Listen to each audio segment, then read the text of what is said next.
মূল যে পরীক্ষার্থী যার অ্যাডমিট কার্ডের মাধ্যমে এই ভুয়া পরীক্ষার্থী পরীক্ষা দিতে এসেছেন তার ডিটেলসটা আমরা কালেক্ট করি। মূলত যে ভুয়া পরীক্ষার্থী তার নাম হচ্ছে মোহাম্মদ ইকবাল হাসান রাকিব, তার বয়স 21 বছর, এবং যে মূল পরীক্ষার্থী তিনি হচ্ছেন মোহাম্মদ আব্দুল করিম। মোহাম্মদ আব্দুল করিমের পরীক্ষাটি তিনি দিতে আসেন।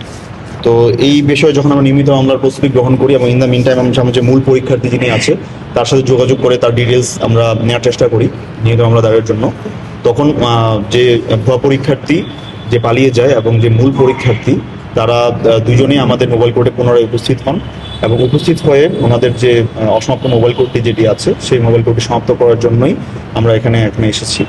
এবং মোবাইল কোর্টের মাধ্যমে যেহেতু সে সরকারি আদেশ অমান্য করে ভুয়া পরীক্ষার্থী হিসেবে পরীক্ষা দিচ্ছে, দণ্ডবিধি 1860-এর 188 ধারা মোতাবেক তাকে 1000 টাকা অর্থদণ্ড, অনাদায়ে 10 দিনের বিনাশ্রম কারাদণ্ড, এবং সে যেহেতু সরকারি কর্মচারীকে তার দায়িত্ব পালনে বাধা প্রদান করে আক্রমণ করে সেই জন্য দণ্ডবিধি 1860-এর 353 ধারা মোতাবেক তাকে 10,000 টাকা অর্থদণ্ড এবং অনাদায়ে 1 মাসের বিনাশ্রম কারাদণ্ড প্রদান করা হয়।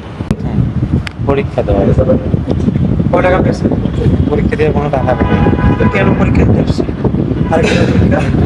আমার একটা কম্পিউটার মাধ্যমে বলছিল যে পরীক্ষা দেওয়া লাগবে, তুমি যে কাগজটা নিয়ে যা পরীক্ষা দিয়ে আসে, সেই জন্য আমি পরীক্ষা দিতে আসছি। আসিয়া কোনো বিনিময় কিছু না। আমি তো জানি না যে এমন কিছু হবে। ওনাকে ওখানে বসাইছে, ওনার জবানবন্দি নিতেছে আর সাদা খাতায় লিখতেছে। লিখার পর তারপর স্যার বলতেছে যে আপনি একটু গেটের কাছে যান, হয়তো পালিয়ে যাইতে পারেন।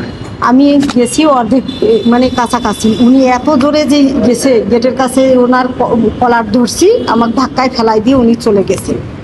আমি ডাক্তারের কাছে গেছিলাম, এখন এই অবস্থায় যে দিয়ে দিছে, প্লাস্টার দিচ্ছে, আমি এখনো প্লাস্টার করিনি। স্যারকে বলছি যে আপাতত আমার 2 দিনের ওষুধ দেন, যদি স্যার বলছে যে প্লাস্টার করেন।